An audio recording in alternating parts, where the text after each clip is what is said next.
The bass in the Golden Nebula Lounge did not just vibrate the floor. It rattled the fillings in Sawyer Cade's teeth. It was a synthetic, overprocessed thrum that smelled of ozone and cheap pheromone mist.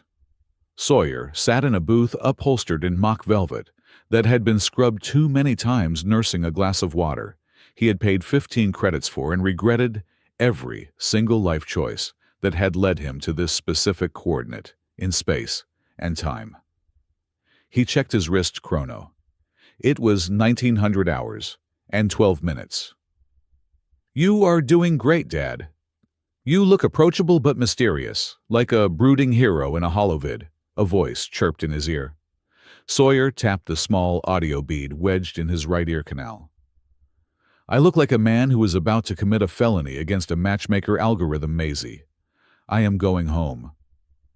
"No, you are not," his daughter's voice came back sharp and crackling with the interference of the station's lower levels. "Damien paid the subscription fee for 6 months. You promised Uncle Damien you would try. One date, just one. If she does not show up by 1915, you can bail. 3 minutes, Dad. Hold the line." Sawyer sighed, the sound lost in the cacophony of the lounge. Around him, the social mixer was in full swing.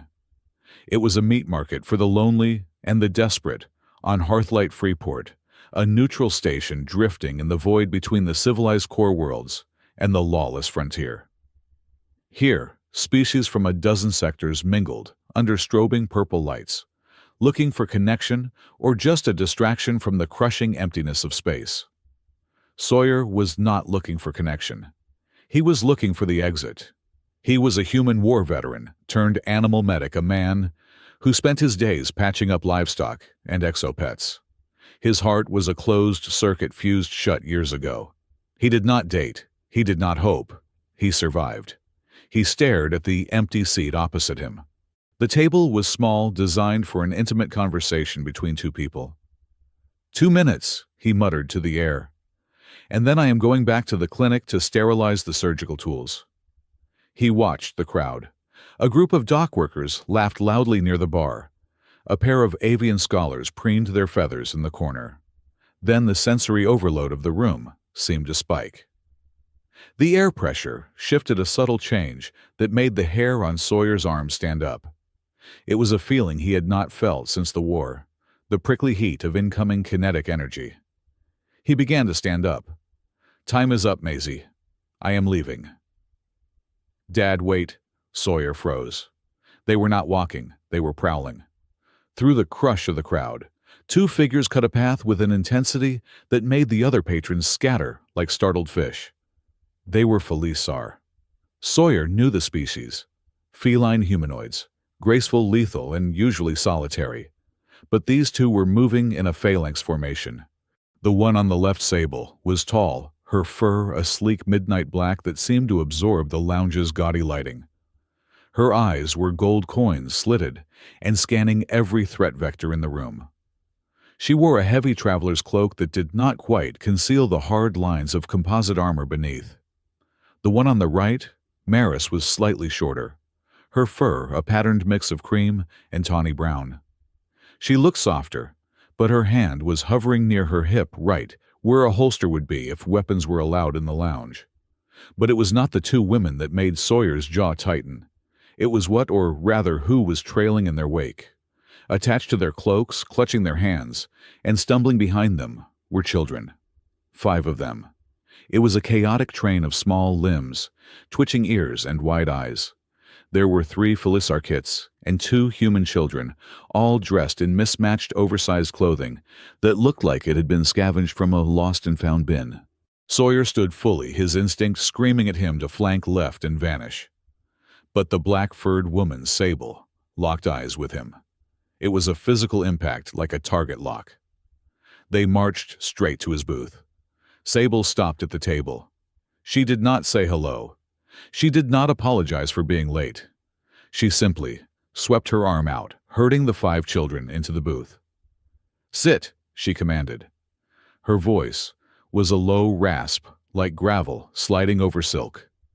The children scrambled. They squeezed into the bench opposite Sawyer. Then, they squeezed in next to him. A small human boy with messy hair jammed his elbow into Sawyer's ribs. A Felisar girl with tufted ears crawled under the table. Sable and Maris stood at the end of the table looming over him. The booth, designed for 2 people, now contained 8. Sawyer looked at the chaos. He looked at Sable. "I think there has been a mistake. The reservation was for 2. Sable ignored him. She reached into the folds of her cloak and pulled out a heavy rectangular block of data crystal. It was old, tech military grade, the kind used for secure courier drops. She slammed it onto the table with a thud that made the water glass jump. "Sawyer, Cade," Sable said. It was not a question. "Maybe," Sawyer said, his eyes narrowing. "Who is asking?" "The algorithm," Maris said. She stepped forward, her cream-colored tail flicking anxiously behind her. She looked exhausted. Beneath the glamour of the club lights, Sawyer could see the dark circles under her eyes and the way her ears were pinned back in stress. "We ran the parameters. We filtered through 4 billion profiles across 3 sectors. We inputted the survival variables, the psychological profiles of the children, and the threat level." She pointed a clawed finger at him. "You are the perfect match." Sawyer stared at her. Then he stared at the data block. A holographic projection flickered to life above the crystal. It displayed his face, a younger version from his service record, and a rotating DNA helix that matched his own. Below it, in flashing red letters, were the words, "Primary Guardian Candidate Confirmed." Sawyer felt a cough build in his throat. He took a sip of water and choked on it. "I am a... what?" he sputtered, wiping water from his chin. "A perfect match," Maris repeated, her voice desperate. "For us. For them." Sawyer looked at the children. The boy next to him was wiping his nose on Sawyer's sleeve. The girl under the table was tying his shoelaces together. Across the table, a Felisar boy with heterochromatic eyes, one blue, one green, was staring at Sawyer with terrifying intensity. "Lady," Sawyer said, his voice dry as the deserts of Mars. "You have the wrong guy.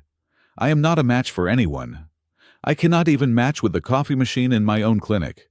It burns the brew 60% of the time just to spite me." "The machine lacks motivation," Sable said coldly. "We do not." Dad!"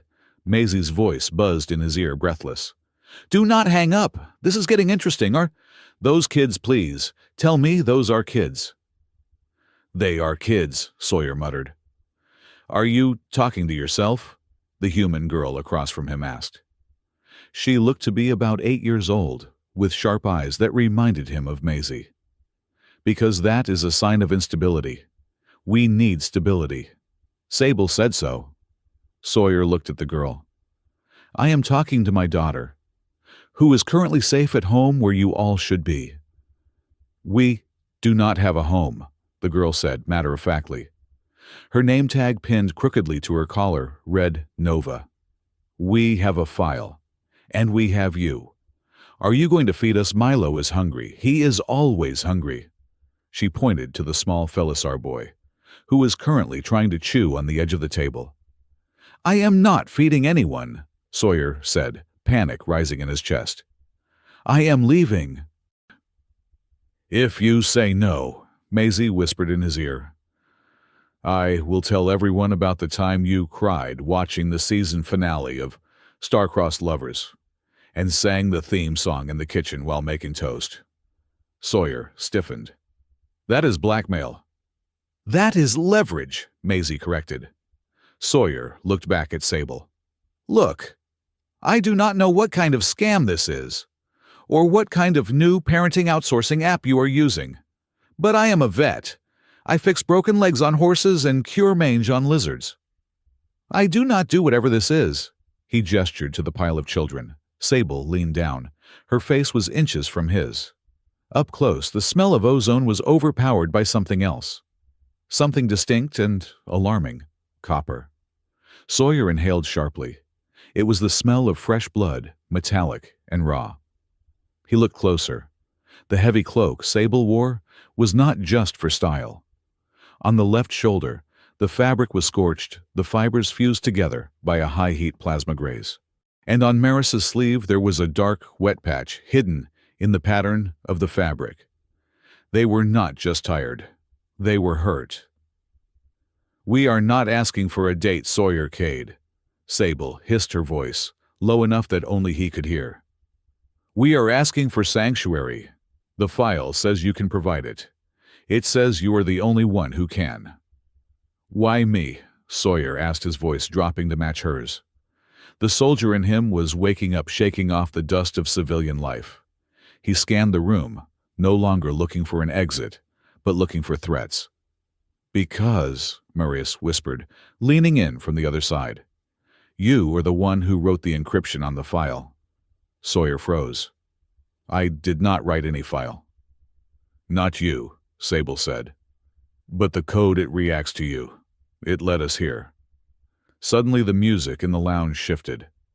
The heavy bass track cut out, replaced by a high-pitched, discordant chime. The lights did not dim, but they changed spectrum. The purple party lights washed out, replaced by a harsh, white scanning grid that swept across the crowd. Sawyer knew that grid. It was a biometric sweep, high-frequency, military-grade. "Dr. Cade," the voice of the station AI announced pleasantly over the speakers. "Security sweep in progress. Please remain seated." It was a lie. The station did not do random sweeps during peak commercial hours. Sawyer looked at the entrance. 4 men had entered. They wore the nondescript gray armor of private security contractors, but they moved with the precision of a liquidation squad. They were checking faces. They were checking heat signatures. They were looking for 7 specific heat signatures. "They found us," Maris gasped. Her ears flattened completely against her skull. "Rusk's men. They are here." "Who is Rusk?" Sawyer asked, though he was already moving. "The man who wants the file," Sable said. She reached for a weapon beneath her cloak, but Sawyer's hand shot out and clamped over her wrist. "No," Sawyer ordered. His voice was no longer dry. It was steel. "You draw a weapon in here, the station turrets will shred us before you clear the holster. There are civilians everywhere." "They will take the children," Sable snarled, her pupils dilated to black discs. "Not if we move," Sawyer said. He tapped his earbud. "Maisie, I need a route. Access the service schematics for the Gilded Nebula. I need a way out that does not go through the front door." "On it," Maisie said, her voice instantly losing its playful tone. "Kitchens are back right. There is a refuse chute that connects to the sub-level maintenance tunnels." "It is going to smell bad, Dad." "We are past smelling good," Sawyer said. He stood up, grabbing the data block from the table. "Everyone up, now." "Are we getting food?" Milo, the hungry Felisar boy, asked. "We are getting out," Sawyer said. He looked at Nova, the human girl who seemed to be the ringleader of the miniature circus. "Nova, right, you take the little one's hand. Do not let go. If he stops, you drag him." Nova nodded, her face solemn.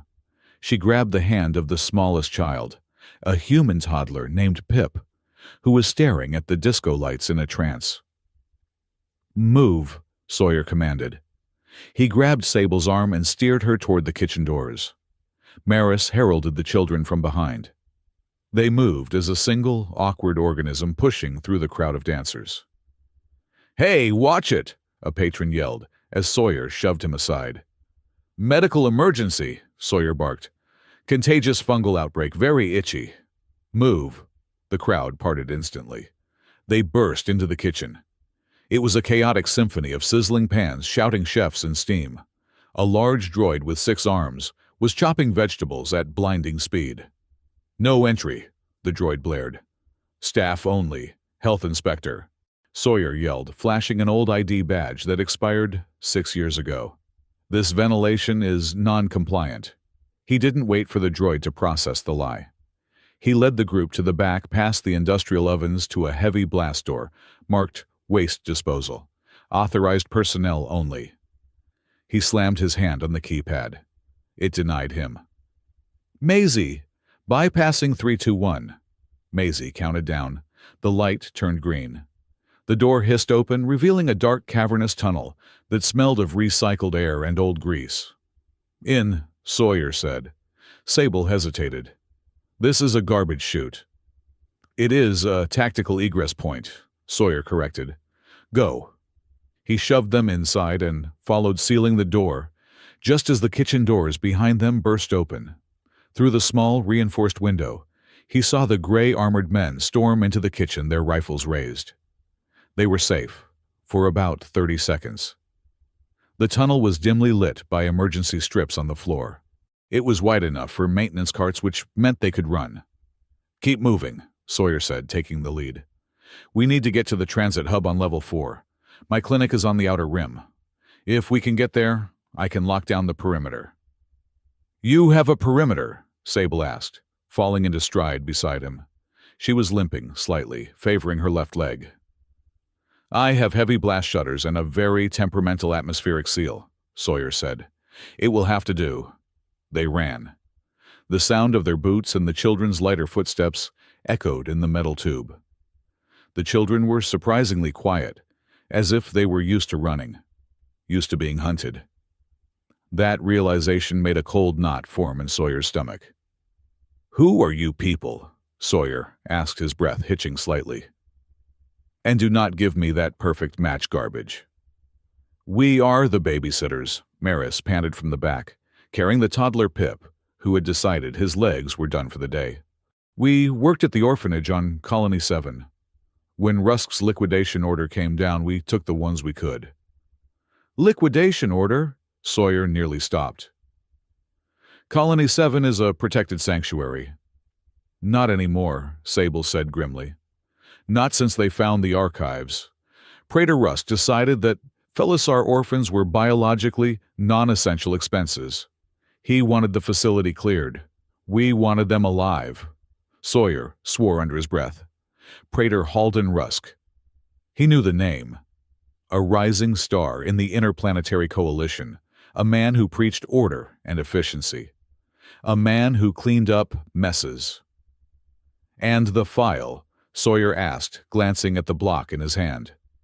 We stole it from Rusk's private server before we left, Sable said. We did not know what it was. We just knew it was the only file heavily encrypted enough to be important. We thought it was blackmail material, money. And instead it was a dating profile, Sawyer asked skeptically. It decrypted itself when we entered the neutral zone, Maris said. It changed. It became a directive. Find Sawyer Cade. He is the match. That is all it said. Sawyer looked down at the data block. As his fingers brushed against the smooth surface, the device pulsed. A soft blue light emanated from the core, syncing with the rhythm of his heartbeat. Suddenly a sensation washed over him. It was not pain. It was a memory. He felt a hand on his shoulder, a phantom touch, warm, firm, and familiar. He smelled lavender and engine grease, the specific scent of his wife Elena. Elena, who had died 5 years ago in a shuttle accident that was listed as pilot error. Sawyer stumbled, bracing himself against the tunnel wall. The world spun. Sawyer. Sable grabbed his arm, her claws digging into his jacket. We cannot stop. Sawyer shook his head, trying to clear the fog. The sensation faded, leaving him cold. He looked at the file. The light dimmed, but the screen now displayed a new line of text. Biometric lock disengaged. Level 1, access granted. It recognized you, Sable whispered, her eyes wide. It really is you. I did not write this, Sawyer said, his voice shaking. But I know who did. Who? Someone who has been dead for 5 years, Sawyer whispered. A heavy boom echoed through the tunnel behind them. The blast door had been breached. Discussion later, Sawyer snapped, shoving the file into his pocket. The ghost of Elena's touch was still tingling on his skin, but he shoved that down too. He was a soldier. He had a mission. Move! Double time! If you cannot run, carry someone who can. He scooped up the Felisar boy, Milo, who looked like he was about to collapse. The kid was heavier than he looked, a solid weight of bone and fur. Milo clung to Sawyer's neck, burying his face in Sawyer's collar. "You smell like antiseptic," Milo mumbled. "Better than garbage," Sawyer grunted. They sprinted through the labyrinth of the station's guts. Sawyer led them with a map that existed only in his head, a relic of the days when he helped build the station's ventilation grid as a contractor.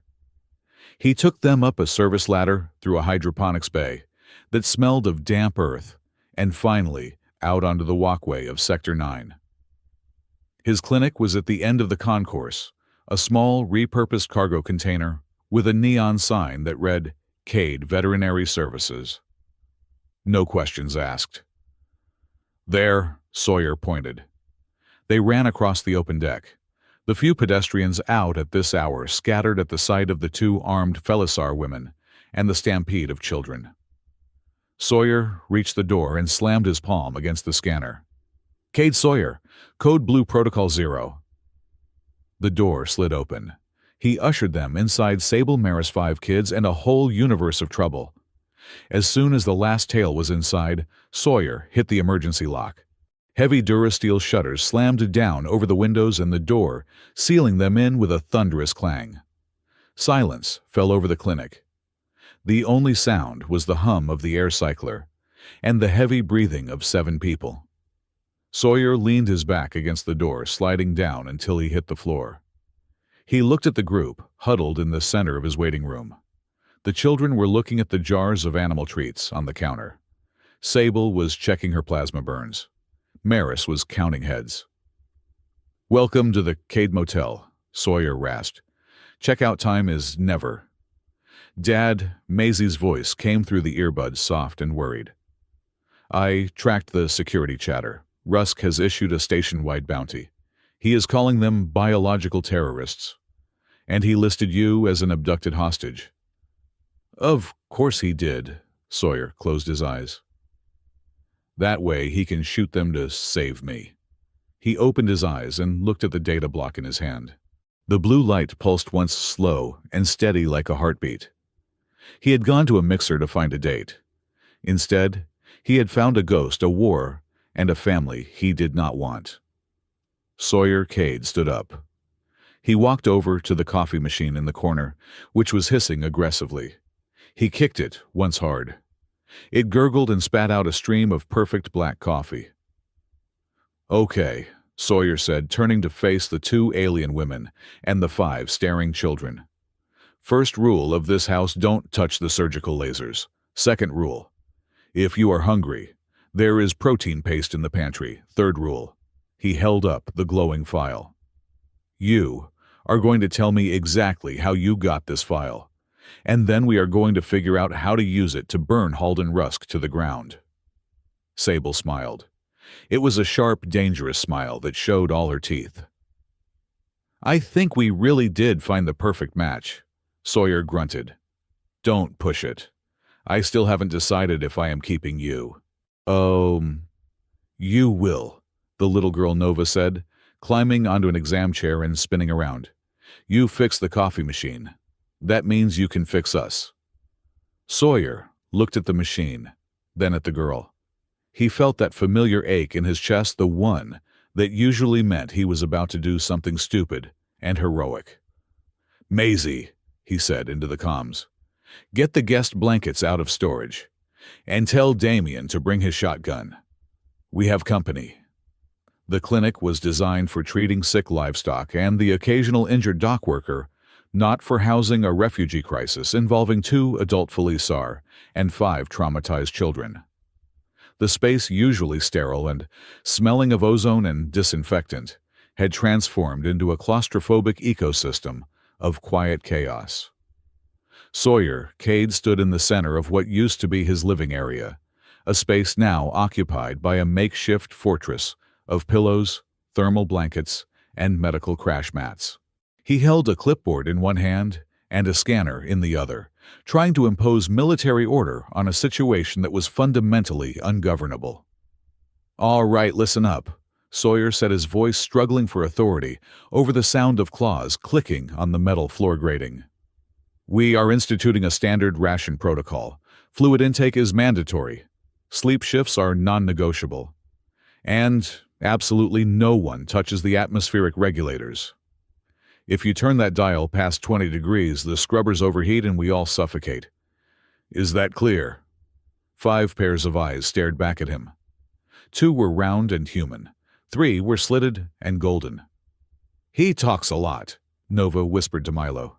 "Like the announcements on the transit shuttle." "I heard that," Sawyer snapped. "And I am not an announcement. I am the landlord. Now sleeping arrangements. Sable Maris, you take the fold out in the back office. Kids, you're on the mats here in the main bay." "Where is Briar?" Maris asked suddenly. Her ears swiveled, like radar dishes scanning the room. Sawyer looked at the head count. 1, 2, 3, 4. The smallest Felisar kit, a striped bundle of anxiety named Briar, was missing. "She was just here," Sable said, her body tensing instantly, the exhausted refugee vanishing beneath the posture of a predator. "Nobody panic," Sawyer said, though his own pulse jumped. "The blast doors are sealed. She cannot get out. She is in the perimeter." He began a systematic sweep. He checked under the exam table. He checked behind the hydration unit. He checked the ventilation intake, praying she hadn't found a screwdriver. Finally, he walked into the small sanitation unit. The door to the medicine cabinet, above the sink, was slightly ajar. A small, striped tail was hanging out of it, twitching rhythmically. Sawyer gently pulled the cabinet door open. Briar had curled herself into a tight ball on the middle shelf, wedged between a bottle of rubbing alcohol and a box of synthetic bandages. She was fast asleep, her small chest rising and falling with a soft, purring rattle. Sawyer stared at her. He looked at the 5 toothbrushes he had just laid out on the sink counter. 5 bright splashes of color against the gray steel. He had lived alone for 5 years. His bathroom had contained 1 toothbrush, 1 razor, and 1 bar of soap. Now it looked like a kindergarten exploded. He felt a sudden crushing weight in his chest. It was not anger. It was terror. The terror of having something fragile to lose again. "Is she okay?" Maris appeared in the doorway, her movement silent. "She is sleeping in the bandage supply," Sawyer whispered. "Leave her. It is probably the safest she has felt in weeks." Maris looked at him, her golden eyes softening. "You have good instincts, Sawyer Cade. For a human." "I have survival instincts," Sawyer corrected, stepping back so he did not wake the kit. "There is a difference." The front airlock cycled with a heavy hiss. The biometric chime announced a friendly arrival. "That will be Maisie," Sawyer said, checking his chrono. It was 0800 hours. "Prepare yourselves. She is intense." Maisie Cade stormed into the clinic like a weather event. She was wearing her school tunic, her backpack slung over one shoulder, and carrying a data pad that was scrolling rapid-fire news feeds. She stopped dead in the center of the living area, dropping her bag on the floor. She looked at the pile of children on the mats. She looked at Sable, who was standing guard by the window shutters. She looked at Sawyer. "You actually did it," Maisie said. Her face was unreadable. "I did not do anything," Sawyer said defensively. "They followed me home. It is a temporary tactical retreat." Maisie walked over to Nova, who was sitting on the floor dissecting a protein bar wrapper. Maisie knelt down, bringing herself to eye level with the girl. "Hi," Maisie said. "I am Maisie. I know my dad looks like he is made of old leather and bad decisions, but he is harmless." Nova narrowed her eyes. He kicked the coffee machine. "It deserves it," Maisie said solemnly. "That machine is evil." She stood up and turned to Sawyer. Her expression was fierce, the kind of look that made Sawyer realize she was growing up faster than he could handle. "Dad," she said, I saw the bounty postings on the way here. Rusk has their faces on every holoscreen from the docks to the spire. He is calling them a biological containment hazard. He says they are carrying a plague. Standard psychological warfare, Sawyer said, crossing his arms. Dehumanize the target. Makes it easier for civilians to report them and for security to shoot them. If you kick them out, Maisie said, her voice steady and hard. I will kick you out. I am serious, Dad. I will change the door codes. I will sleep in the vents. I will not let you send them back out there. Sawyer looked at his daughter, looked at his... He saw the fire in her eyes, the same fire her mother used to have when she argued about refugees or wounded strays. He felt a mixture of annoyance and a strange, lightning relief. He did not have to be the bad guy. He did not have to make the hard choice because Maisie had already made it for him. Nobody is getting kicked out, Maisie, Sawyer grunted. Not today. Now go do your homework, or help Maris figure out how to operate the food synthesizer without blowing up the kitchen. Maisie beamed. On it. Later that evening, the clinic had settled into a hum of low-level activity. The children were asleep, or pretending to be in the main bay. Briar had finally been coaxed out of the medicine cabinet and was curled up on top of a heat vent. Sawyer sat at the small metal table in the kitchenette. Sable and Maris sat opposite him. The perfect match file sat in the center of the table, its blue light pulsing dimly, like a breathing organism. We need the truth, Sawyer said. He kept his voice low. No more vague talk about algorithms. Why did Rusk liquidate your facility? Why these kids? Sable took a sip of water. Her hands were steady, but her claws were extended, scratching grooves into the metal cup. It is called the Orphan Litter Act, Sable said, her voice dripping with venom. A new policy the Coalition is testing in the outer sectors. They claim that non-human orphans in state care are a drain on resources. They claim that Felisar biology makes the children predisposed to predatory aggression, if not raised in a traditional pack structure. Which is a lie, Maris interjected softly. Felisar are communal. We raise each other. So Rusk decided to fix the problem by removing the inventory, Sawyer said, the soldier's term tasting like ash in his mouth. He calls it identity confiscation, Sable said. They wipe the records. They take the children to labor camps in the deep belt mines. Small hands are good for fixing microthrusters. And if they die well, they never existed on paper. Sawyer felt a cold rage harden in his gut. He knew Rusk was a bureaucrat, but this was industrial-scale cruelty disguised as efficiency. We were caretakers, Maris said. We could not stop the guards, but we could access the server room during the chaos. We downloaded the only file Rusk kept encrypted with a level 10 clearance. We thought it was his ledger, his dirty money. And instead, Sawyer tapped the glowing block. You found a guide to a washed-up vet on Hearthlight Station. We did not know it was you, Sable said. We just saw the name. The file promised guardianship. It promised legal immunity. If we give this file to the High Court and if you accept the match, the children are automatically transferred to your custody under the interspecies heritage law. Rusk cannot touch them without starting a diplomatic incident. Sawyer laughed a short, bitter bark. So I am a legal loophole. That is what this is. I am a human shield made of paperwork. You are a chance, Maris said. We do not care who wrote the file, Sawyer. We do not care if it is a trap or a joke. If it keeps them out of the mines, we will take it. We would walk into fire for them. I bet you would, Sawyer muttered. He looked at the file. But I want to know who wrote it. Who knows me well enough to use my own DNA as a key who hates Rusk, enough to set this up. We would like to know too, Maris said, her ears flattening. So, we can claw their face for putting us through this. The intercom buzzed. Sawyer flinched, his hand going to the stun baton he had taped under the table. Delivery. A familiar voice cracked over the speaker. Pizza diapers and high explosive ordnance. The usual Tuesday special, Sawyer exhaled. Let him in. It is Damien. The door slid open, and Damien Holt stepped in. He was a lanky man with a face that seemed permanently stuck in a half-grin, dressed in the grease-stained jumpsuit of a station mechanic. He was carrying 2 large duffel bags and a crate of what looked like contraband fruit. He stopped looking at the room full of sleeping alien children, the 2 Felisar women at the table and Sawyer.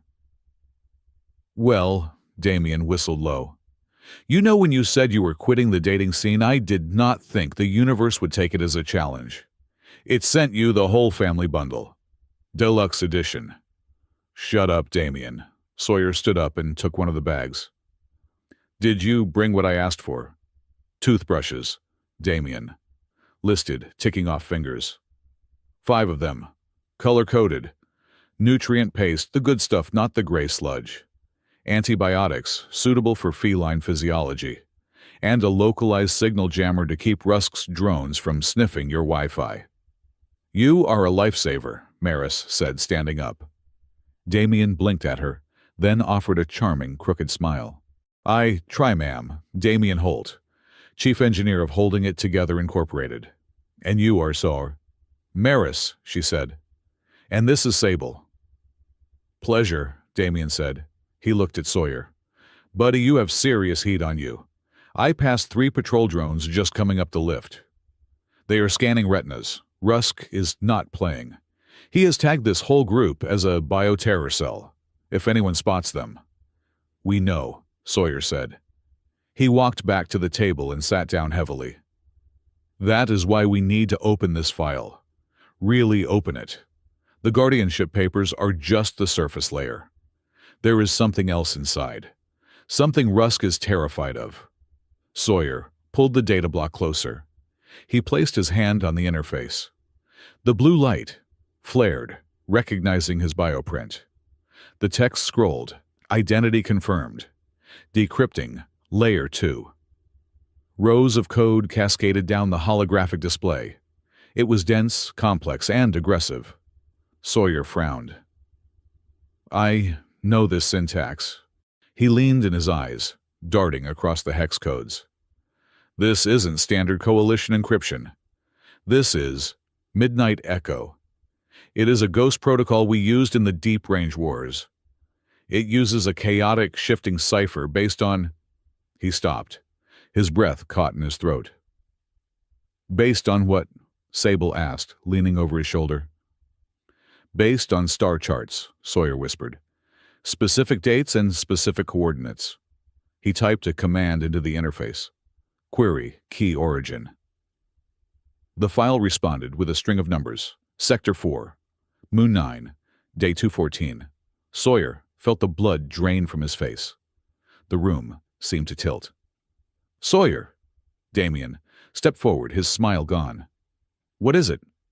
That date. Sawyer said, his voice sounding hollow, like it was coming from a great distance. That location. Sector 4, Moon 9. That was the raid. What raid? Maris asked gently. The raid where my unit was ambushed, Sawyer said. We were acting on bad intel. We dropped into a kill zone. Half my squad was wiped out in the first 10 minutes. He looked up at them, his eyes haunted. That was the day Elena's shuttle was shot down. She was the extraction pilot. She came in to get us out and they blew her out of the sky. No debris, nobody. Just gone. The silence in the kitchen was heavy, suffocating. The only sound was the hum of the refrigerator. This file, Sawyer pointed a trembling finger at the hologram. It is using the coordinates of her death as the encryption key. Someone was there. Someone saw it happen. And they recorded it. He stood up abruptly, pacing the small kitchen. The lethargy of the past 5 years, the gray fog of grief was burning away. In its place was something hotter, sharper. Rusk was the intelligence officer for that sector. Sawyer said, the realization hitting him like a physical blow. He provided the intel for that mission. If this file contains the flight logs, the comms data... It proves he set you up. Sable finished the thought. Her voice was low, dangerous. It proves he sacrificed your unit and your wife to cover something up. Sawyer slammed his fist into the wall. The metal dented. He killed her. He has been climbing the corporate ladder for 5 years on the bones of my wife. He turned back to the table, his eyes blazing. I am going to kill him. I am going to find him, and I am going to dismantle him piece by piece. Sawyer, Sable moved. She was fast. In a blink, she was between him and the door, her hand pressing flat against his chest. It was not a shove. It was a wall. Move, Sable, Sawyer growled. No, she said, her golden eyes bored into him. You smell like ozone and adrenaline. You smell like blood before it is even spilled. He killed Elena, Sawyer shouted, though he tried to keep his voice down for the kids. And if you go out there now in a blind rage, he will kill you too, Sable said. And then he will come here and take the children. Is that what you want? Is that what she died for? Revenge is a powerful engine, Sawyer, Maris added from the table, her voice soft but firm.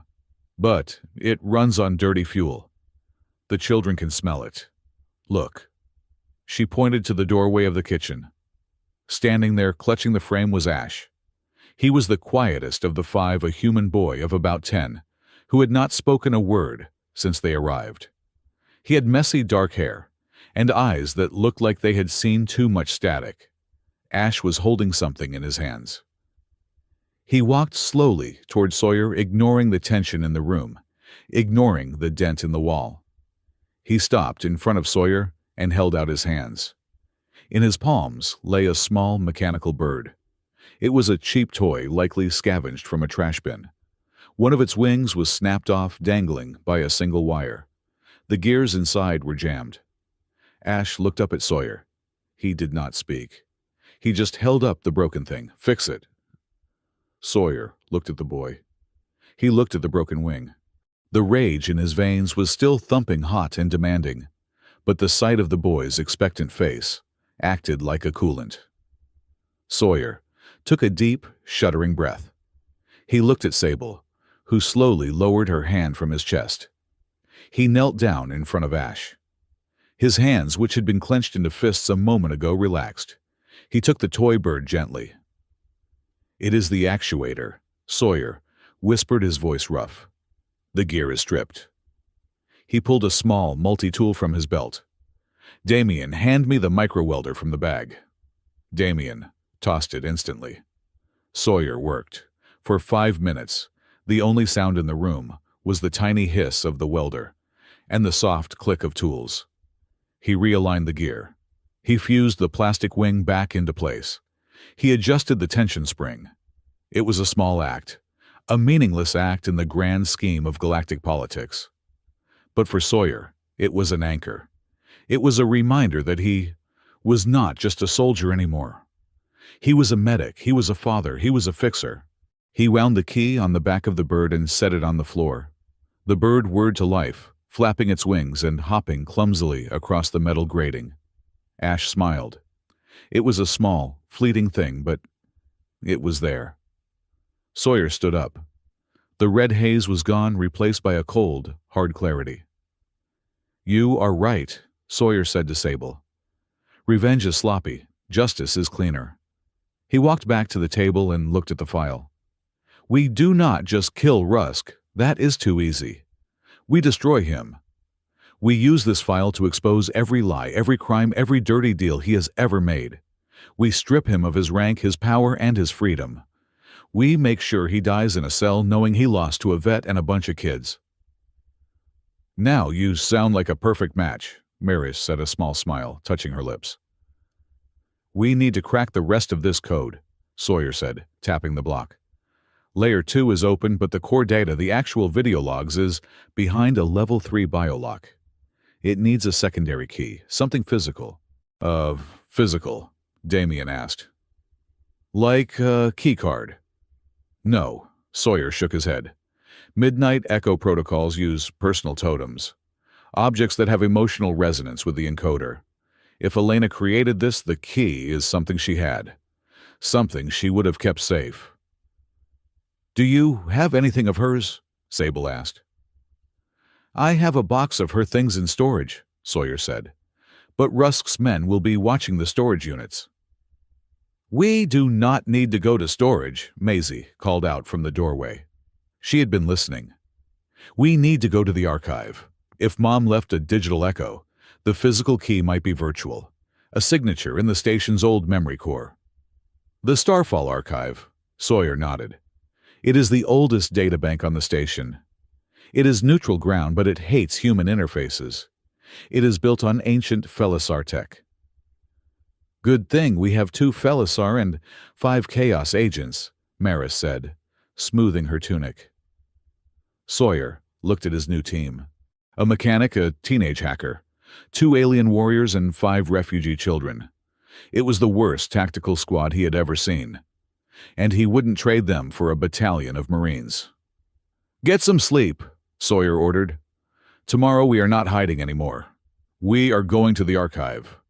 We are going to crack this file. And then we are going to send Halden Rusk a wake-up call he will never forget. Can I bring the shotgun?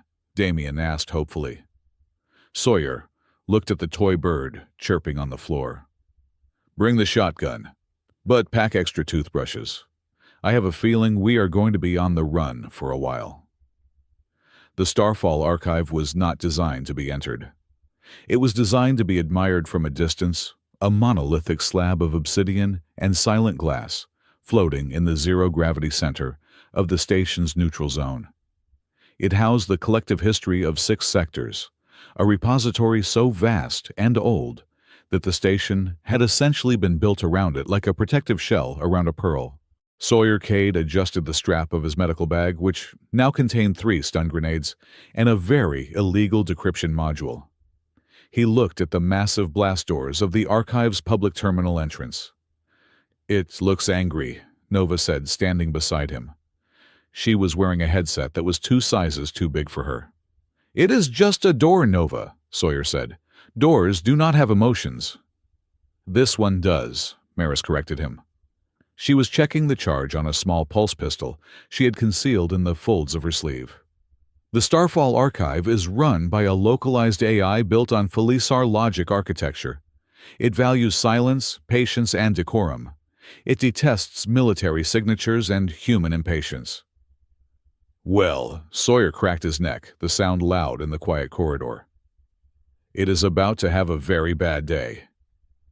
The plan was simple, which meant, in Sawyer's experience, it had a 50% chance of working and a 100% chance of hurting. All right, team, Sawyer whispered. Sawyer. Deployment positions, Milo, you are the scholar. Look confused and eager. Nova, you are the bait. Ask questions that are so annoying the security drones have to process them. Pip. He looked at the toddler who was currently trying to eat a sticker he had found on the floor. Pip, you just exist. Be cute. If anyone points a weapon at you, cry loud enough to shatter glass. Can you do that? Pip burped. Good enough, Sawyer said. Sable, Maris, you are the chaperones. You look diplomatic. I am the tech support. You look like a janitor who stole a doctor's coat, Sable noted dryly. That is the look I am going for, Sawyer said. Invisible, now move out. They approached the entrance.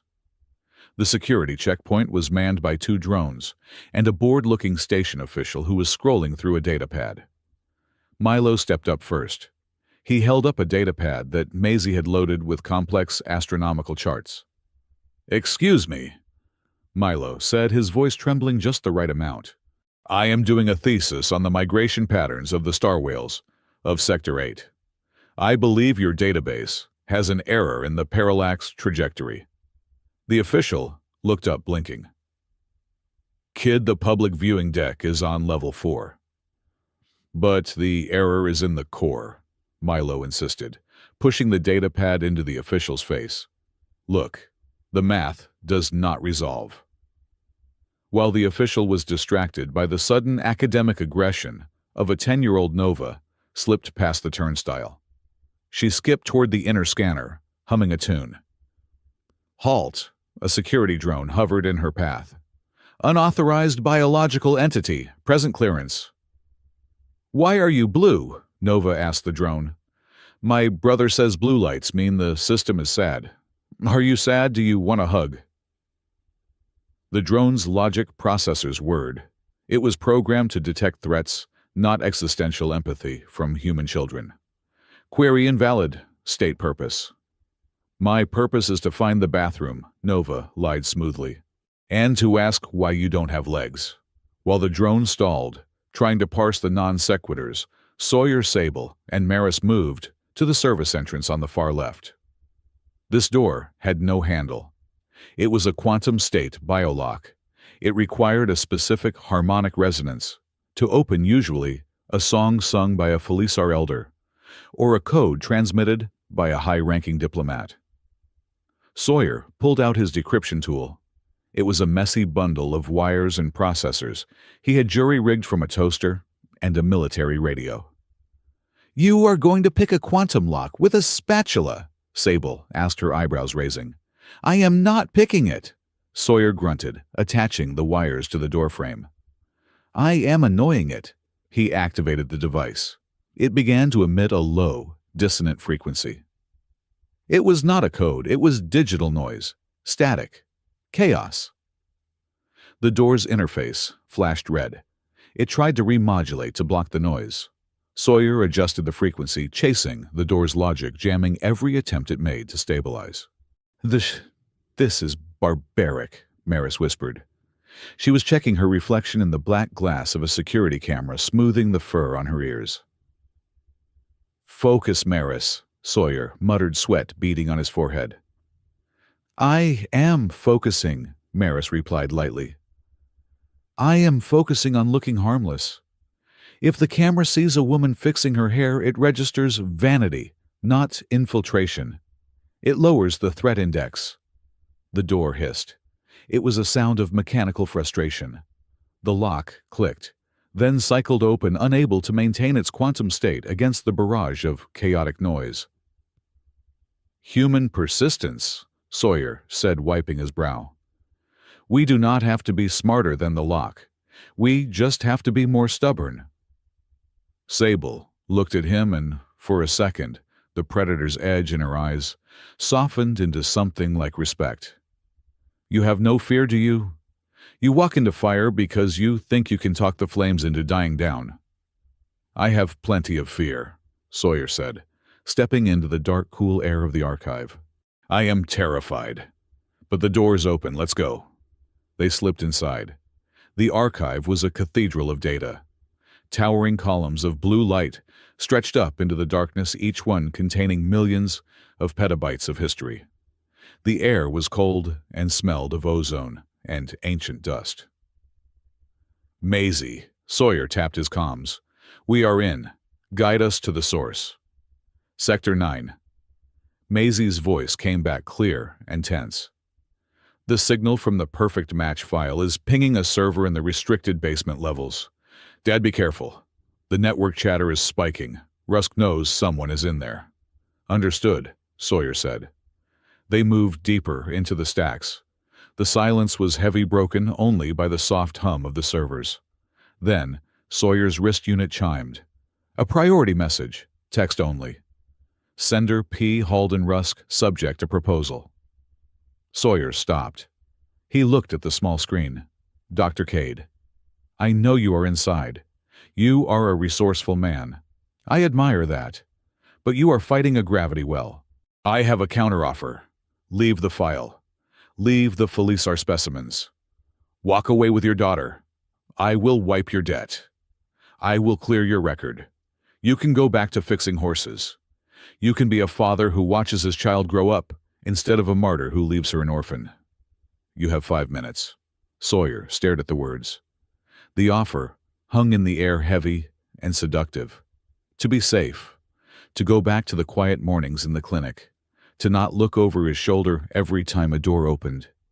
He had lost Elena because he tried to be a hero. He tried to do the right thing, and the universe had punished him by taking the love of his life. If he walked away, now Maisie would live. She would grow up safe. Sawyer, Sable's voice broke his trance.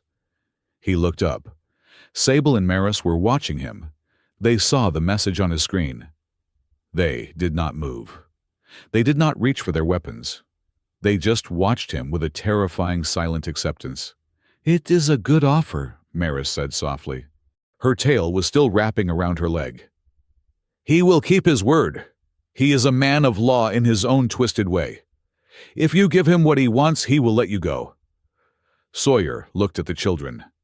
Milo and Nova were staring at the towering lights of the server stacks, their faces bathed in the blue glow. They looked small, breakable. "He called them specimens," Sawyer said. His voice was quiet.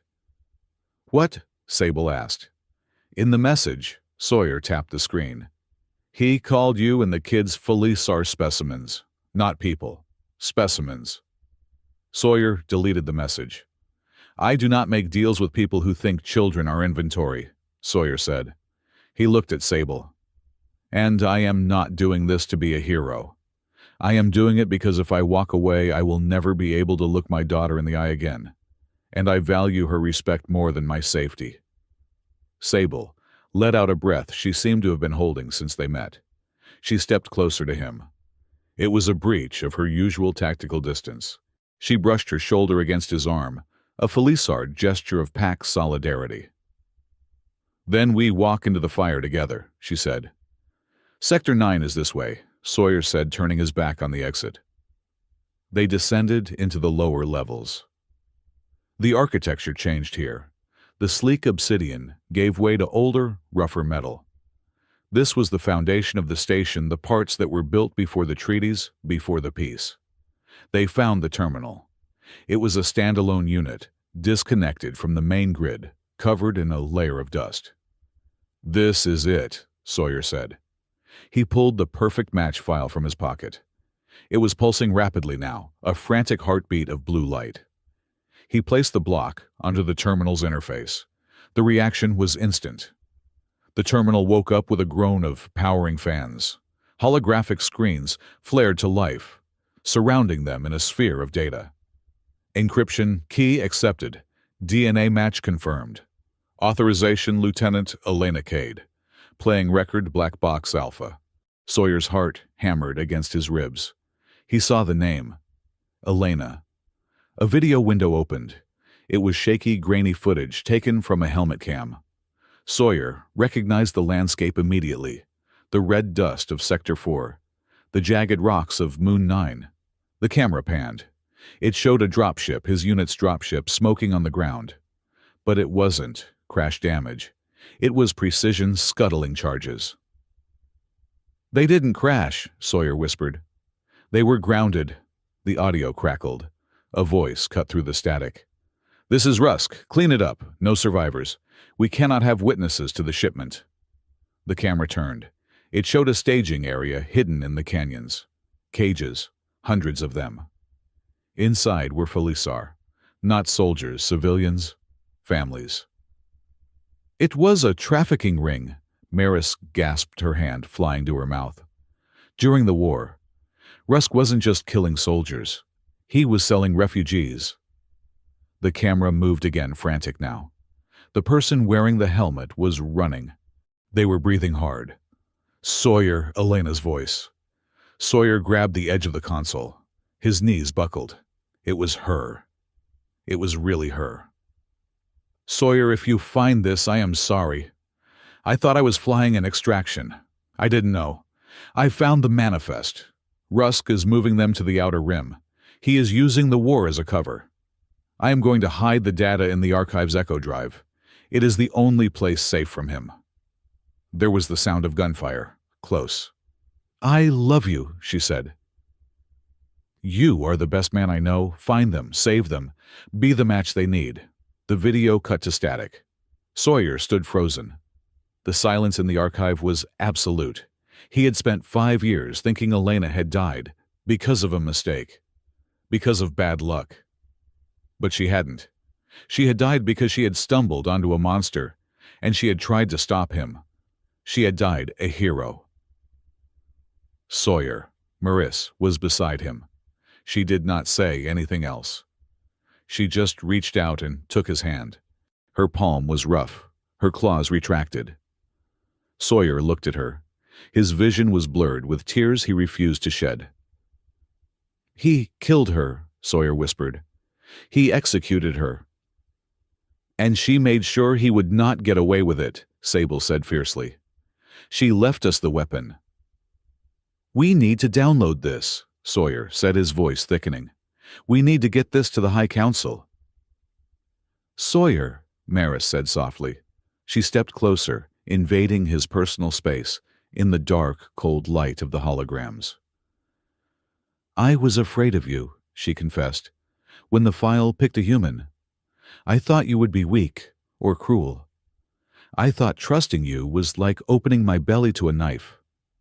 She looked up at him, her golden eyes reflecting the data streams. "That is what love is for my people. It is the ultimate vulnerability. To show your softest parts and trust the other not to claw them out." Sawyer looked at her. He saw the fear and the hope warring in her expression. He saw a mirror of his own damaged soul. "I used to think that too," Sawyer said, his voice rough. "I thought closing off was strength. I thought if I didn't care, I couldn't get hurt." He looked at the kids who were huddled together watching the screen. "I thought only humans were stupid enough to believe that." He managed a weak, dry smile. "We are all stupid," Maris said, a purr rumbling in her chest. "That is why we need a pack." She leaned her forehead against his shoulder. It was a brief, intimate contact, a grounding wire for the electricity of his grief. From the shadows, Sable watched them. She looked at Maisie, who had fallen asleep against a server rack, exhausted by the adrenaline. Sable whispered in the old tongue, then translated for herself. "She makes him come alive." She looked at Sawyer. He was no longer the hollow shell they had met in the bar. He was cracked, yes, but the light was shining through the cracks. "Alert!" Milo shouted, pointing at the console. "Red lights. Lots of red lights." The archive's silent atmosphere shattered. Sirens began to wail a high, piercing shriek that hurt the teeth. "Perimeter breach!" Sawyer yelled, snapping back to soldier mode. "Sector 9 access door!" "They are here!" Sable hissed, drawing her weapon. "Rusk's cleanup crew!" "Download the file," Sawyer ordered. "I need 30 seconds." The heavy blast doors at the far end of the hall exploded inward. Smoke and debris filled the air. Through the haze, armored figures advanced. They were not using stunners. They were using plasma rifles, lethal force. "Target acquired," a mechanical voice boomed. "Eliminate all witnesses." "Nova Milo, get behind the server bank," Sawyer roared. He typed frantically, the data transfer bar crawling toward 100%, 90%. A plasma bolt scorched the air inches from Sawyer's head, melting the metal of the console. "Sawyer, we have to move!" Sable shouted, firing back. Her shots were precise, forcing the attackers to cover, but there were too many of them. 95%. "They are flanking us," Maris yelled. "They are going for the kids!" Sawyer looked up. Two of the armored soldiers had bypassed the main firefight. They were moving toward the server rack where Nova and Milo were hiding. Sawyer looked at the progress bar. 98%, 2 seconds. He looked at the kids. The soldiers raised their rifles. There was no choice. There was never really a choice. Sawyer ripped the data block from the console. Error transfer interrupted. File corrupted. He didn't care. He grabbed his medical bag and hurled a stun grenade over the server rack. "Down!" he screamed. The grenade detonated with a blinding flash and a concussive thump. The two soldiers crumpled, their sensors overloaded. Sawyer sprinted across the open ground, sliding on his knees to get between the kids and the main force. He raised his own weapon, a heavy modified scattergun he had kept from the war, and opened fire. "Go, go, go!" he bellowed. Sable and Maris grabbed the children. They moved as a unit, a desperate, chaotic organism of fur and fear and human determination. They ran toward the emergency maintenance hatch Sawyer had scouted earlier. Plasma fire chewed up the floor behind them. They dove through the hatch just as a rocket impacted the terminal they had been using. The explosion shook the foundations of the archive. Sawyer slammed the hatch shut and spun the locking wheel. He welded it shut with a portable laser torch, the metal glowing angry orange. He slumped against the wall, gasping for air. The data block in his hand was dark. The light was gone. "The file," Sable said, looking at the dead block. "Did we get it?" Sawyer looked at it. "We got fragments, but the core, the full confession, is still in the archive." "We lost it," Maris said, her voice trembling. "No," Sawyer said. He looked at Nova and Milo, who were shaking but alive. He looked at Maisie, who was clutching his arm. "We lost the easy way out. We didn't lose the war." "You chose them," Sable said. She was looking at him with a strange expression. "You could have finished the download. You could have destroyed Rusk right there. But you moved to save the Cubs." "The file is just data," Sawyer said, holstering his weapon. "They are the future. You don't trade the future for the past." "Rusk knows we failed to get the full file," Maris said. "But he also knows we saw the video. He knows that we know." "Which means," Sawyer said, pushing himself off the wall, his face grim, "he can't play the legal game anymore. He can't offer me deals. The mask is off." "He will hunt us openly now," Sable said. "No more bounties, no more biological hazard lies. Just hit squads." "Good," Sawyer said. He checked the load in his scattergun. "I hate politics. I prefer a target I can see." He looked at his ragtag family. They were dirty, terrified, and cornered. "We are burned," Sawyer said. "We are public enemies, but we are breathing. And as long as we are breathing, Rusk has a problem." "Where do we go?" Maisie asked. Sawyer looked down the dark maintenance tunnel. "We go to the one place Rusk won't look, the one place on this station where the lights don't shine." The Undercity, Damien's voice, crackled over the comms, static-filled but audible. "Sawyer, you are crazy. The Undercity is full of smugglers and pirate lords." "Exactly," Sawyer said. "My kind of people. Let's move." As they walked into the darkness, Sawyer felt a weight settle on his shoulders. It wasn't the weight of grief anymore. It was the weight of responsibility. He hadn't just found a file. He had found a reason to fight. And for the first time in 5 years, the ghost of Elena wasn't haunting him. She was walking beside him, nodding in approval. "You are the match," she had said. "Damn right I am," Sawyer whispered to the dark. "And I am about to burn the whole house down." The Undercity of Hearthlight Station did not have weather. It had condensation. It dripped from the rusted pipes overhead, a constant rhythmic tapping that sounded like a ticking clock. Sawyer Cade sat on a crate of recycled protein packs, cleaning his scattergun. The weapon was an antique, heavy, and scarred, much like the man holding it. His hands moved with muscle memory, but his eyes were unfocused, staring at a patch of darkness, where the light of the glow lamp failed to reach. "You are vibrating," Sable said. She was perched on a high beam above him, her black tail hanging down like a pendulum. "Your heart rate is 110. You smell like copper and burnt wire." "I am fine," Sawyer lied. "You are lying," Maris added from the floor, where she was braiding Briar's hair to keep the child calm. "Felisar can hear a heartbeat shift from 10 meters away. You are in distress." Sawyer snapped the barrel of the gun back into place. "We are being hunted by a paramilitary death squad authorized by a high-ranking praetor. If I were calm, I would be insane." But it was not just the hunt. It was the noise. The station's ventilation fans in this sector thrummed at a low frequency, a deep, resonant thump, thump, thump. To most, it was background noise. To Sawyer, it sounded exactly like the orbital bombardment cannons on the ridge of Sector 4. Every thump took him back. The red dust. The scream of incoming fire.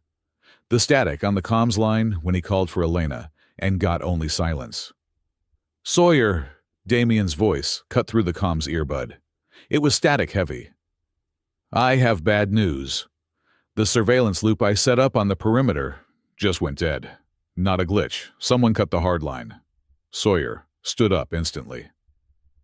"Position. Sector 7 Junction," Damien said.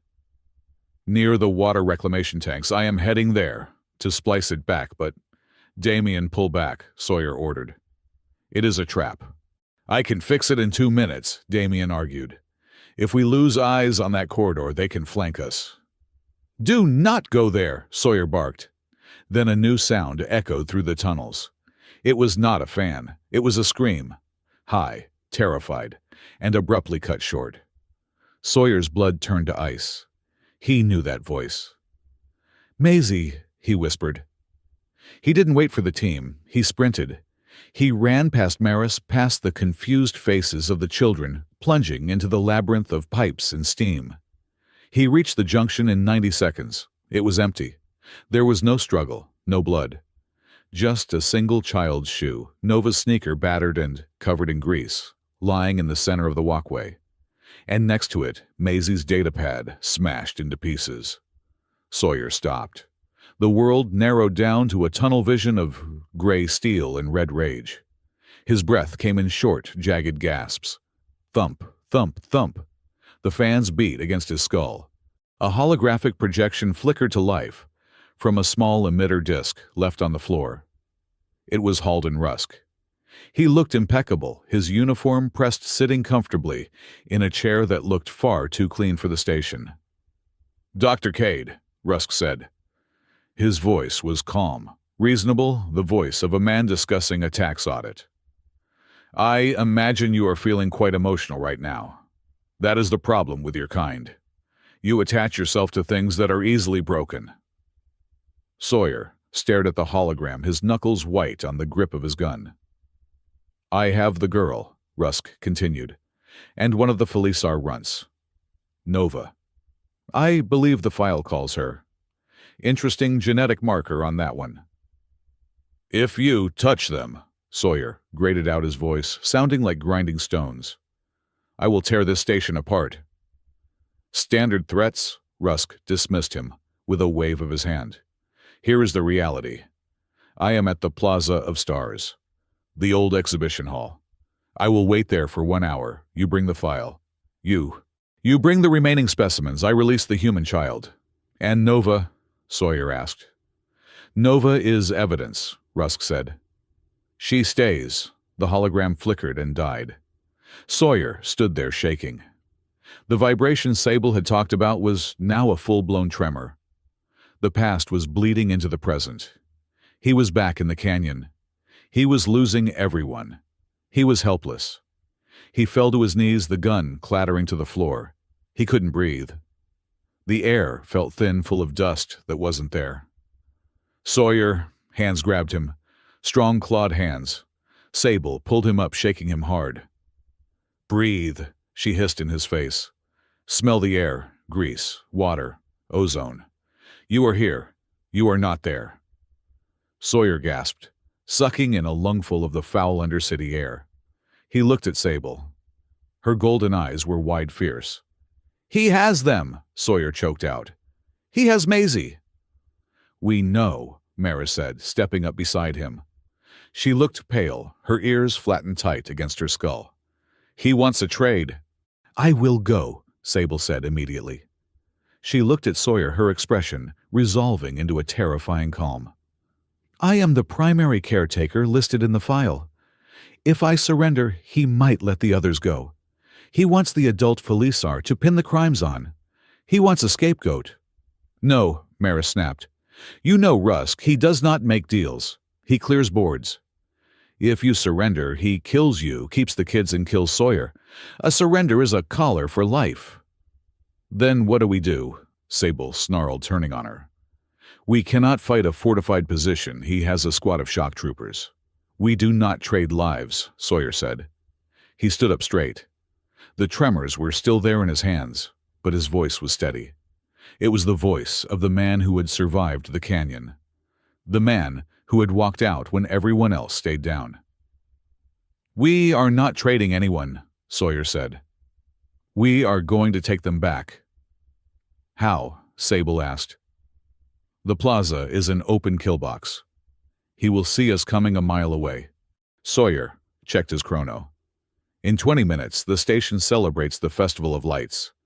For 60 seconds, every main power grid on the station cycles down for the moment of silence. It is ceremonial. The lights go out, the sensors reset. 60 seconds of darkness, Maris whispered. Her tail twitched. "Felisar see in the dark," Sawyer said.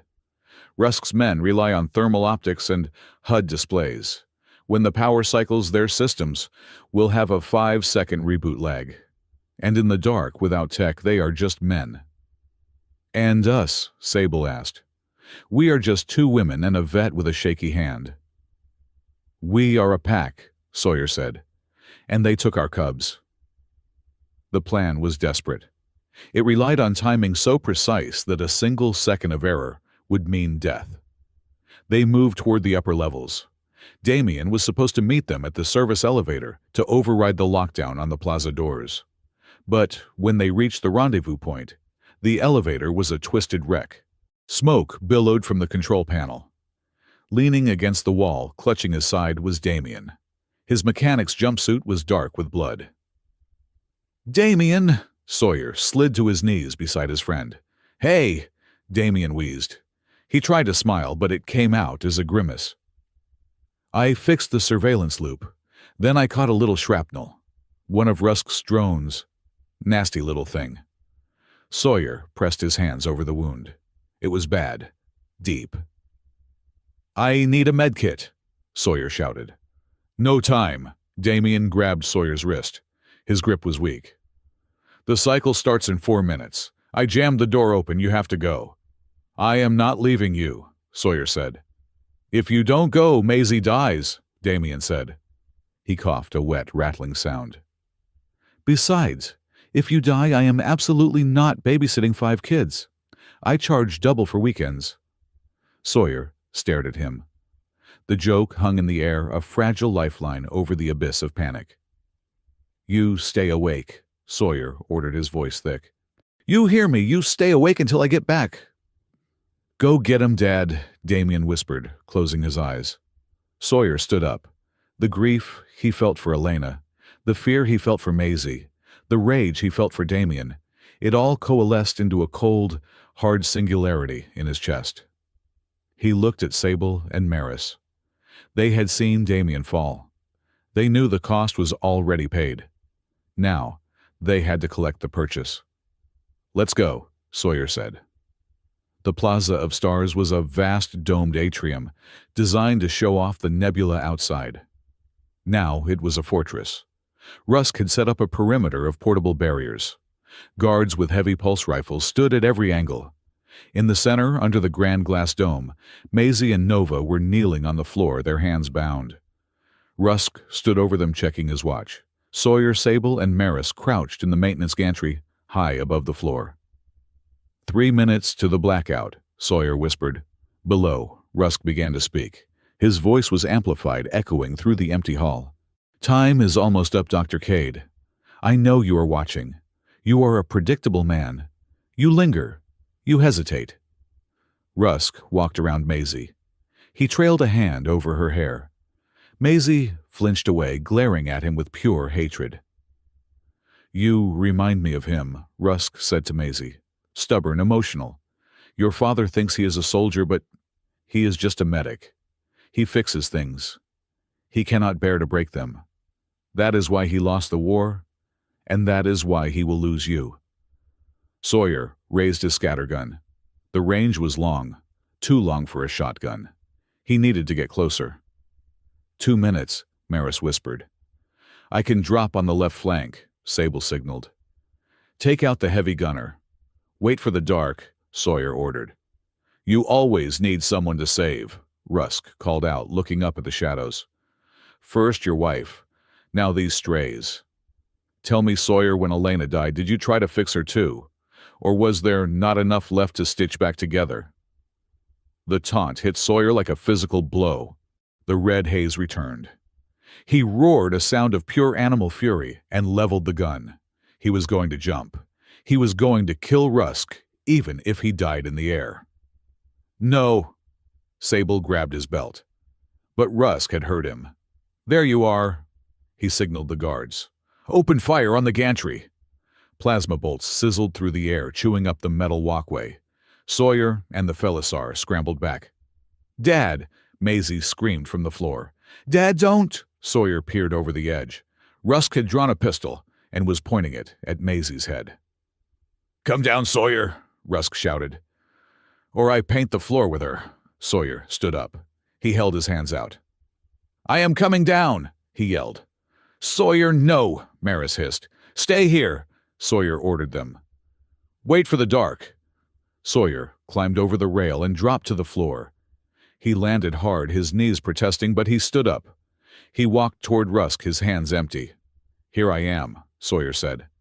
Let them go. Rusk smiled. It was a cold, thin expression. The file first. It is destroyed, Sawyer said. The archive imploded. You know that. Then you are useless to me, Rusk said. He cocked the pistol. But killing you will be a pleasure. You are a loose end, Sawyer, a remnant of a war I already won. Sawyer looked at Rusk.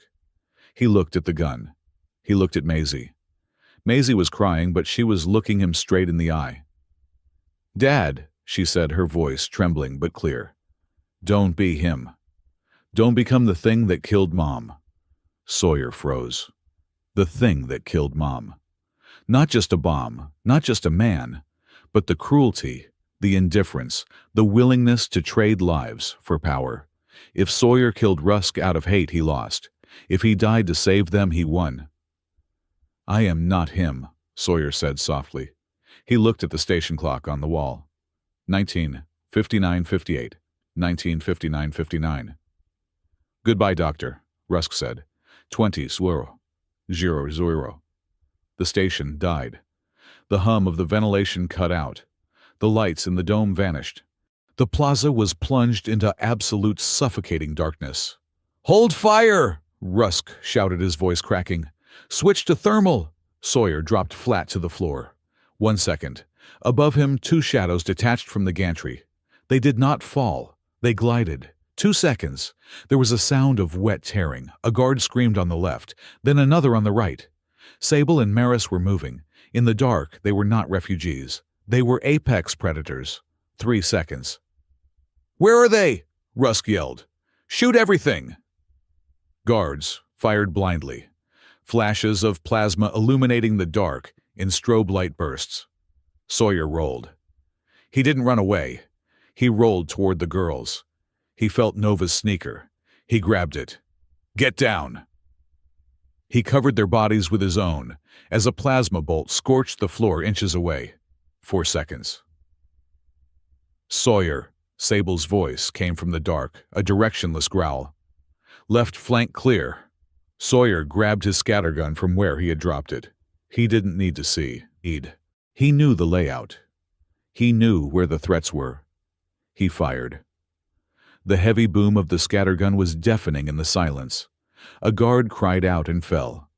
Sawyer stood up, dragging the girls with him. He was not fighting like a soldier now. He was moving by instinct, by the sound of breathing, by the smell of fear. He felt Maris brush past him, a soft rush of air. She took out the guard on his right. Sable took the one in front. They were a triad, left, right, center, a perfect, deadly rhythm. Rusk, Sawyer shouted into the dark. A muzzle flash answered him. A bullet old-school projectile slammed into Sawyer's shoulder. He grunted, spinning around, but he didn't fall. He saw the flash. He charged. Rusk was fumbling with his thermal goggles, trying to reboot them. He didn't see the man coming out of the dark until Sawyer slammed into him. They hit the floor. Rusk's gun skittered away. Sawyer had his hands on Rusk's collar. He pulled him up and slammed him back down. You want to talk about the past? Sawyer roared. He raised his fist. He could end it. One strike to the trachea, one squeeze. Rusk stared up at him, eyes wide in the gloom. "Do it," Rusk hissed. "Prove me right." Sawyer's fist hovered. He could feel the pulse in Rusk's neck. He could feel the ghost of Elena watching him. "Don't become the thing that killed Mom." Sawyer exhaled. He opened his hand and shoved Rusk's head back against the floor hard enough to stun, but not to kill. "No," Sawyer said. "You don't get the easy way out." The lights flickered. The 60 seconds were up. The emergency flood slammed back on blindingly bright. Rusk lay dazed on the floor. His guards were incapacitated, unconscious or groaning, stripped of their weapons by the Felisar. Sawyer stood up, clutching his bleeding shoulder. "Get the kids," Sawyer told Sable. "We leave." "We are not killing him," Sable asked, her chest-heaving claws dripping with hydraulic fluid from a guard's armor. "He is a witness," Sawyer said. "We need him alive to see his own fall." They ran. They grabbed the kids and sprinted for the service exit before reinforcements could arrive. As they reached the exit, Sawyer's belt unit beeped. A notification, location alert, Cade Veterinary Clinic. Status structural failure, fire detected. Sawyer stopped. He looked at the notification. His clinic, his home, the place where he had hidden from the world for 5 years. Rusk had sent a second team to burn it down.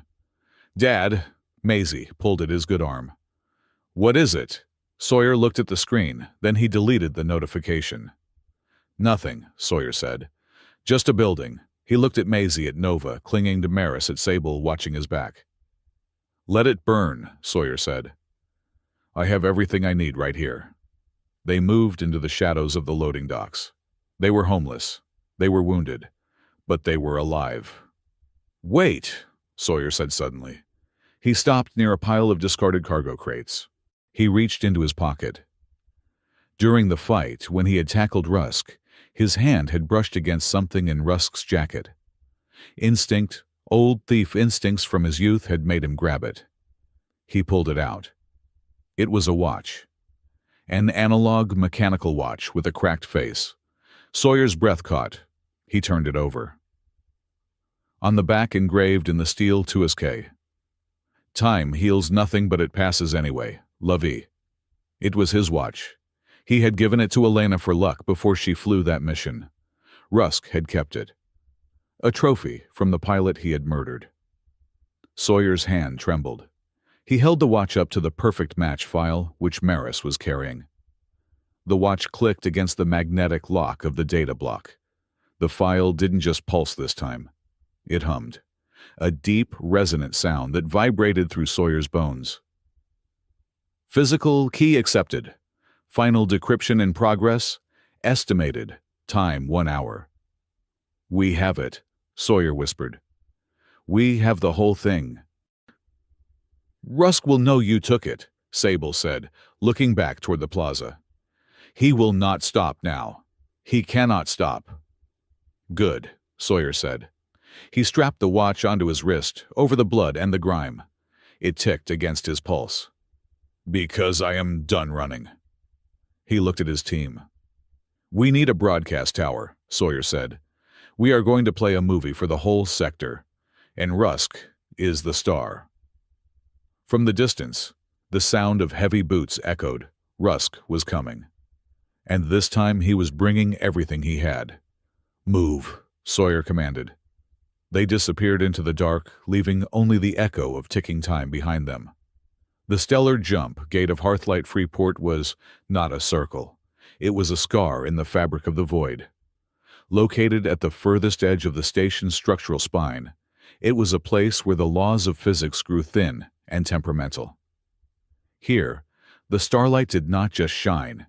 It smeared, stretching into long iridescent ribbons that looked like oil on water. Sawyer Cade stood on the observation gantry of Terminal Omega. The air here vibrated with the hum of the graviton stabilizers, a sound that felt less like a machine and more like a headache trying to communicate. "This is a terrible place for a meeting," Maris shouted over the drone of the gate.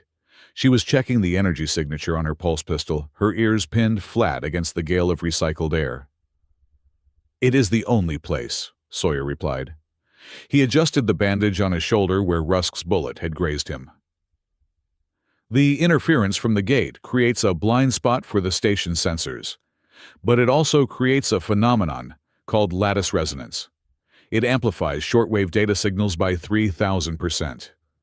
So if we broadcast the file here," Sable finished the thought, standing guard by the blast door, "it does not just go to the local authorities. It goes everywhere. It goes to every ship, every station, and every comms buoy in the sector," Sawyer said. "We are not just turning Rusk in. We are putting him on the galactic stage." "He is coming," Damien's voice crackled through the comms. He was back at the safe house, wired into the grid despite his injuries. "I have 3 transport skiffs approaching your vector. They are running dark, but I can see their exhaust trails." He brought the heavy guard Sawyer. "Good," Sawyer said. He looked at the control console in the center of the platform. It was an exposed mess of wires and crystals. "Milo, are you ready?" The 10-year-old Felisar boy popped his head up from under the console. He was wearing Sawyer's welding goggles, which were comically large on him. "I have bypassed the safety interlocks. But the signal is unstable. I need a hard connection." "You will get it," Sawyer said. He looked at Nova, who was holding Pip's hand near the emergency shelter of the booth. "Maisie, keep them down. If the shooting starts, you stay flat." "I know the drill, Dad," Maisie said. She looked pale, but her eyes were dry. She was holding a small, improvised jammer she had built herself. "Just make sure you don't get shot again.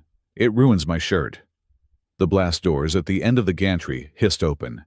They did not burst in. They walked. It was a slow, deliberate procession of power. Praetor Halden Rusk led the way, flanked by 6 armored troopers. The distortions from the jump gate made their silhouettes waver, like ghosts stepping out of a heat haze. Rusk looked at the swirling vortex of the gate behind Sawyer, then at the ragtag group standing defiantly on the platform. "Poetic," Rusk said, his voice amplified by his suit's speakers. "You chose the edge of the abyss to make your stand. It saves me the trouble of disposing of the bodies." "I am done running Halden," Sawyer said. He stepped forward, placing himself between the children and the soldiers. "And I am done playing by your rules." "You have no leverage," Rusk sneered. He gestured to the open space. "No archives to hide in. No shadows to ambush from. Just you, me, and the vacuum." "I have the truth," Sawyer said. He raised his left hand. Strapped to his wrist was the watch Elena's watch. Rusk's eyes narrowed. "A sentimental trinket. I should have crushed it when I took it off her corpse." "You kept it as a trophy," Sawyer said, his voice deadly quiet. "But you never looked at the mechanism. You did not know that Elena was an engineer before she was a pilot." Sawyer slammed his wrist down onto the data interface of the console. The watch cracked against the crystal surface. Click. The sound was small, but in the resonant chamber of the gate, it triggered a cascade. The perfect match file, which Maris had slotted into the drive, synced with the analog key in the watch. The lattice resonance took hold. The air around them exploded with light. It was not an explosion of fire, but of data. Holograms materialized not just on the small screen, but filling the entire gantry. The distortion of the gate acted as a lens, magnifying the images until they were 10 meters tall. It was a panoramic nightmare. The air filled with the sounds of screaming. The holographic images showed the red dust of Sector 4. It showed the cages. It showed Rusk younger, standing over a pile of Felisar bodies, signing a digital manifest. "Shipment confirmed," the giant, holographic Rusk boomed, his voice echoing off the station hull. "Classification biological waste. Payment transfer authorized." The real Rusk stumbled back, his face bathed in the blue light of his own crimes. The soldiers behind him faltered, looking up at the giant projection of their commander, committing an atrocity that violated 3 separate interspecies treaties. "Turn it off!" Rusk screamed. He pulled his weapon. "Destroy the console!" "Hold the line!" Sawyer shouted. Sable and Maris moved. They did not attack. They defended. They deployed portable energy shields stolen from Rusk's own armory, creating a barrier around the console. Plasma bolts hammered against the shields, sizzling and popping. "Milo, broadcast it!" Sawyer yelled over the roar of fire. "I am trying!" Milo shouted, his fingers flying across the keypad. "The encryption is fighting back. Rusk has a kill switch in the local grid. Bypass it." "I can't," Milo cried. "I need a chaotic variable, something the system can't predict." Sawyer looked at Pip. The toddler was sitting under the console, holding a juice box and looking bored. Next to him was a large red lever marked "Do Not Touch," gravitational flush. "Pip," Sawyer pointed. "Push the red button." "No," Maisie yelled. "That flushes the coolant system. It will freeze the tower." "It creates a thermal spike," Sawyer corrected. "It creates a signal flare." Pip, delighted to be included, slammed his small fist onto the button. A geyser of liquid nitrogen vented from the pipes above them. The temperature plummeted instantly. The sudden thermal shock confused the targeting sensors of the soldiers' rifles. But more importantly, it spiked the energy reading of the console.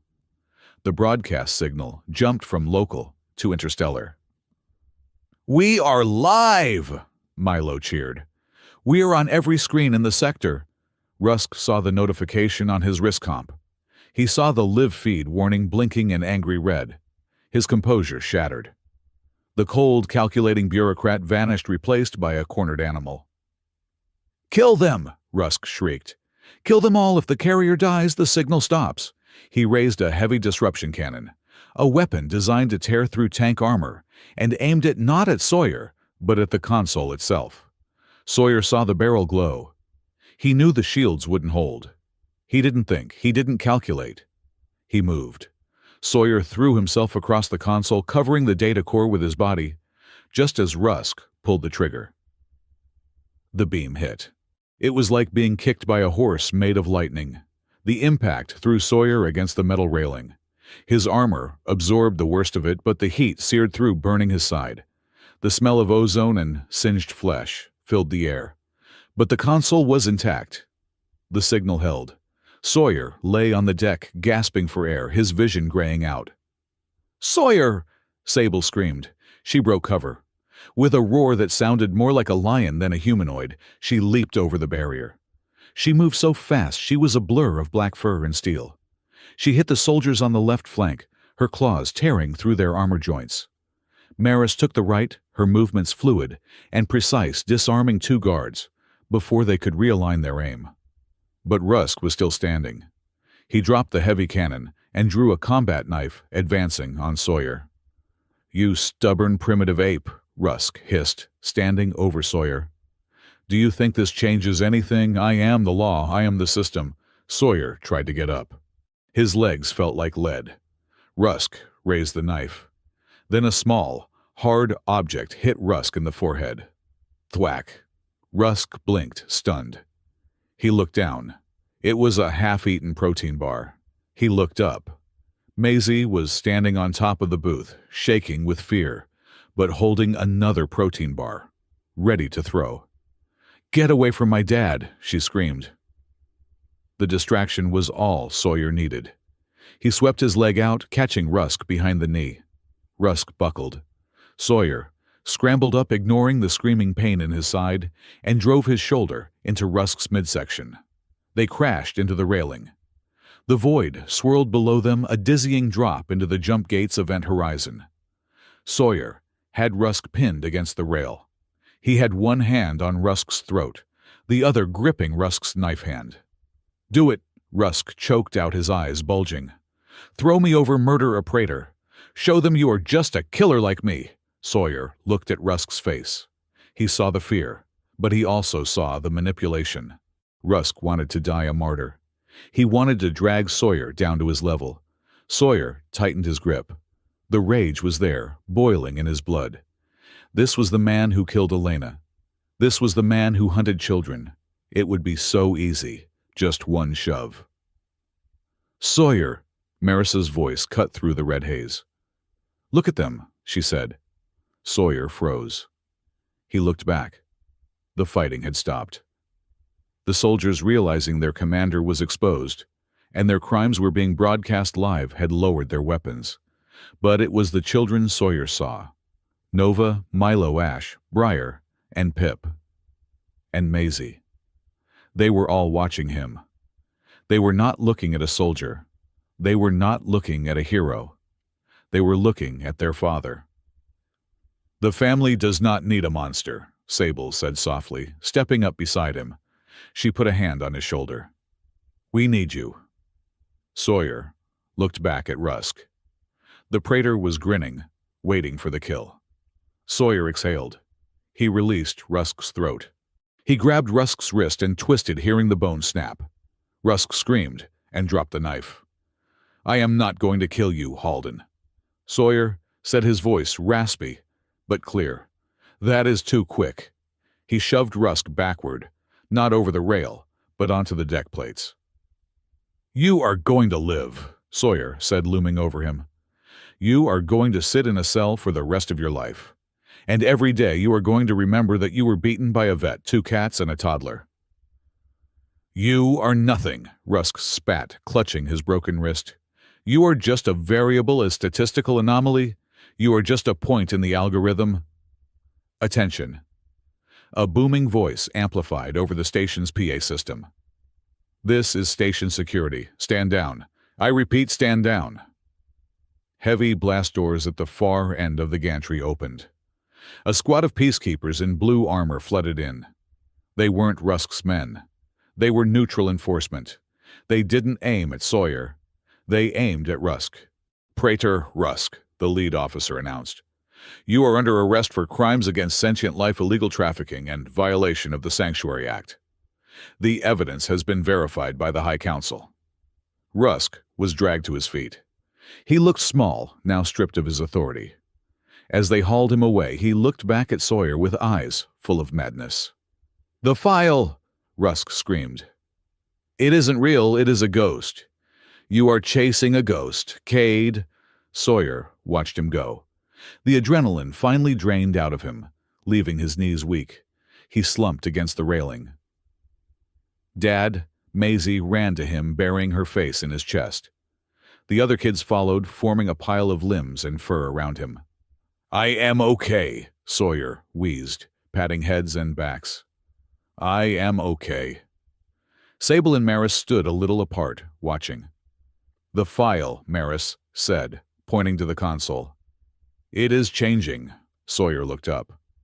The giant holograms of the war crimes were fading. In their place, the lattice resonance was coalescing into a single stable image. It was a woman. She was wearing a flight suit, her hair tied back in a messy bun. She looked tired, but her eyes were bright. "Elena," Sawyer whispered. It was not a recording.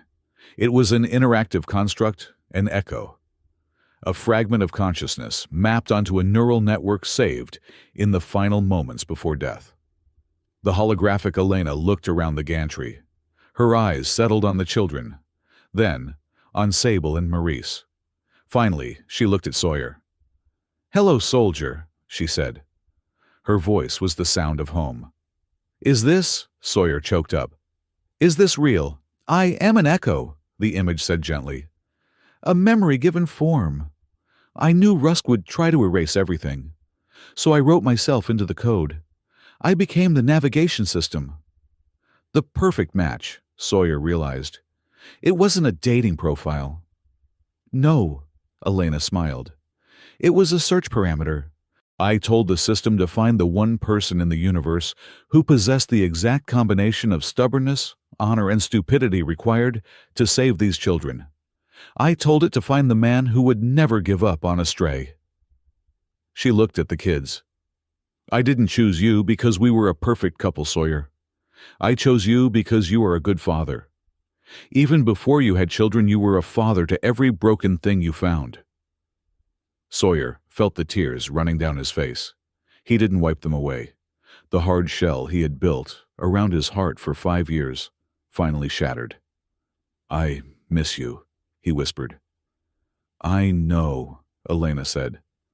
"But you don't need to mourn me anymore. I am just data now. My mission is done. The package is delivered." She looked at Sable and Maris. "Thank you," the Echo said, "for bringing them to him. And for staying. He needs someone to remind him to eat. And to stop him from jumping off gantries." Sable bowed her head, a gesture of deep respect. "We will guard him, Sky Sister." Sawyer, Elena's image began to fade as the lattice resonance destabilized. "Live. Don't just survive. Live. That is my final order." Elena, Sawyer reached out. But the light dissolved into star stuff, drifting away into the vortex of the jump gate. The console went dark. The silence that followed was not empty. It was full. Sawyer stood there for a long time. He felt a small hand slip into his. It was Nova. On his other side, Maris leaned her head against his arm. "She was beautiful," Maris said softly. "She was," Sawyer said. He took a deep breath. His side hurt, his shoulder throbbed. He was exhausted, but he felt light. "Let's go home," Sawyer said. Epilogue, 3 weeks later. The new apartment was technically larger than the clinic, but it felt smaller. This was mostly because it contained 7 people, a lot of new furniture that had been assembled incorrectly, and a very confused automated vacuum cleaner that Breyer kept trying to hunt. Sawyer stood in the kitchen staring at the chaos. There were shoes everywhere.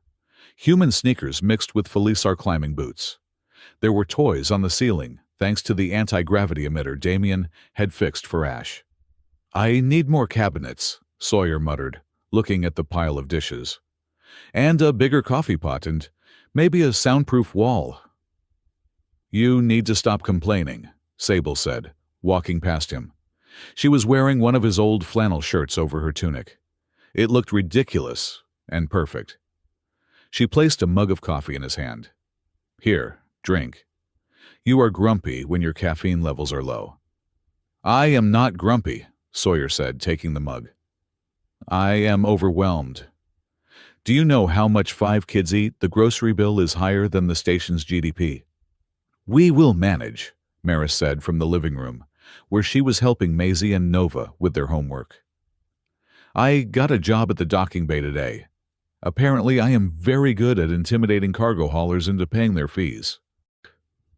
"I bet you are," Sawyer smiled. The door chime rang. "It is Uncle Damien," Pip shouted, sprinting for the door. Damien hobbled in, still using a cane, but looking much better. He was carrying a box of donuts. "I come bearing gifts," Damien announced. "And legal papers. The High Council officially processed the adoption forms this morning. Sawyer, my friend, you are legally the father of a multi-species platoon. Congratulations. You can never sleep again." "Thanks, Damien," Sawyer said, taking a donut. He looked around the room.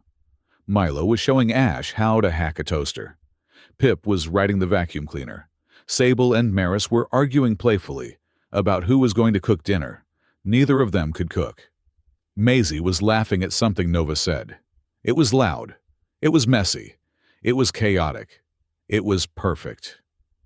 Sawyer walked over to the window. He looked out at the stars. The jump gate was calm today, a silent ring of light in the distance. He touched the watch on his wrist. It was still broken frozen at the time Elena died. He unclasped it. "What are you doing?" Sable asked, coming up beside him. "Time passes anyway," Sawyer murmured, reading the inscription. He placed the watch on the sill. "I don't need to carry the time anymore. I have enough right here." He turned back to the room. "Who wants pizza?" Sawyer asked. "Me," 5 voices shouted in unison. "I want anchovies," Maris added.